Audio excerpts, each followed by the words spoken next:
Alhamdulillahirabbil alamin. Nahmaduhu wa nasta'inuhu wa nastaghfiruhu wa natubu ilaihi wa na'udzu billahi min syururi anfusina wa sayyiati a'malina. May yahdihillahu fala mudhillalah wa may yudlil fala hadiyalah. Asyhadu an la ilaha illallah wa asyhadu anna Muhammadan abduhu wa rasuluhu.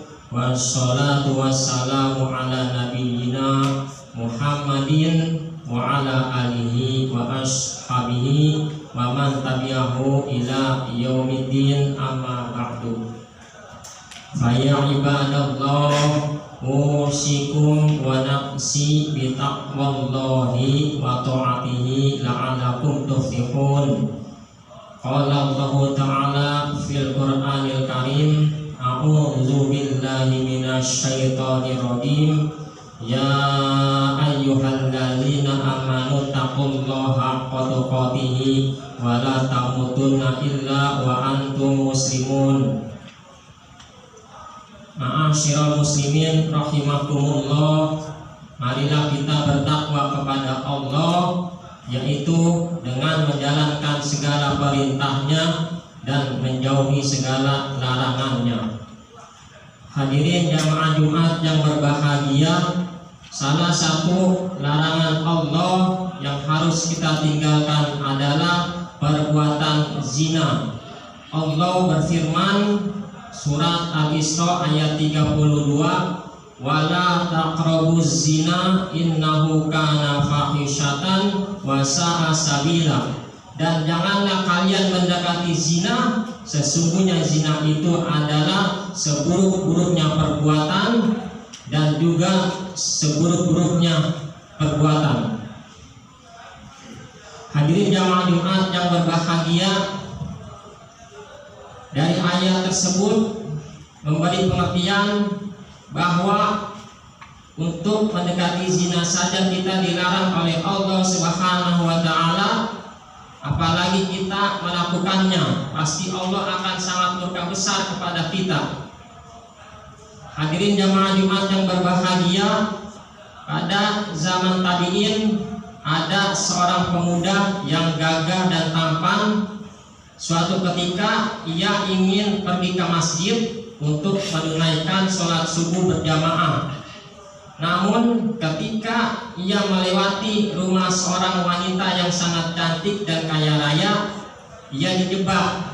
Keluarlah seorang pembantu wanita tersebut sambil berteriak, "Wahai pemuda, tolonglah majikanku, ia sedang sakit, tolonglah bawa ia ke tabib."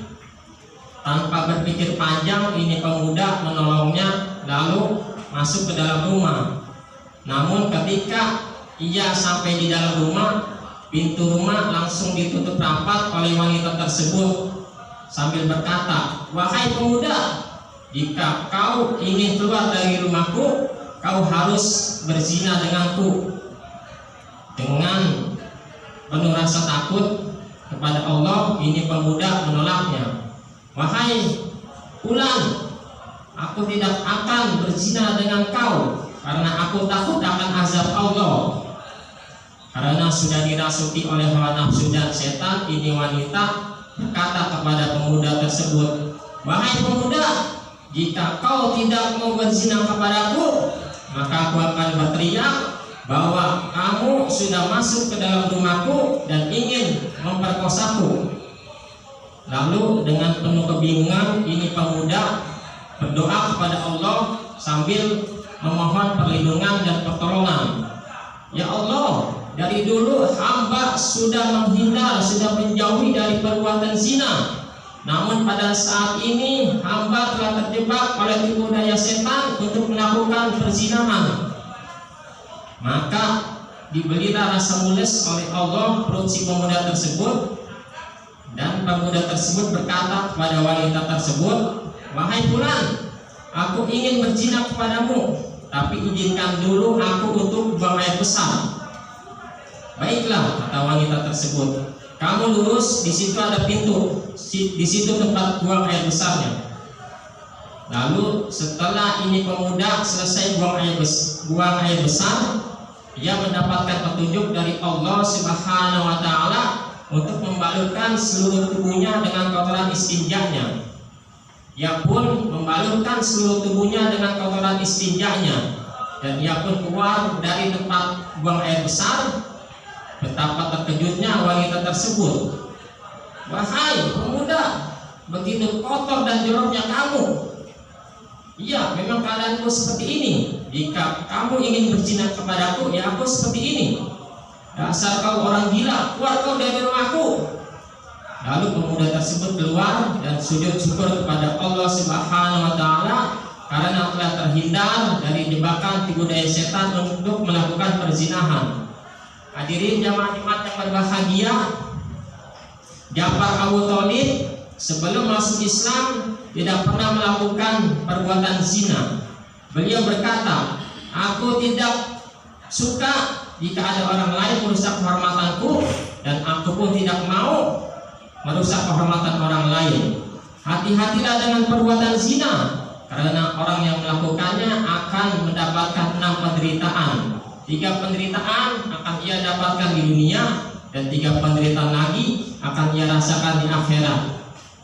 3 penderitaan di dunia yang akan ia rasakan, dia akan selalu dilanda kemiskinan, dijauhi oleh perbuatan baik, dan dibenci dan dijauhi oleh masyarakat. Dan 3 penderitaan yang akan ia rasakan di akhirat adalah: 1. Allah akan murka kepadanya, 2. hisabnya akan sangat berat sekali, dan 3. akan mendapatkan siksaan api neraka yang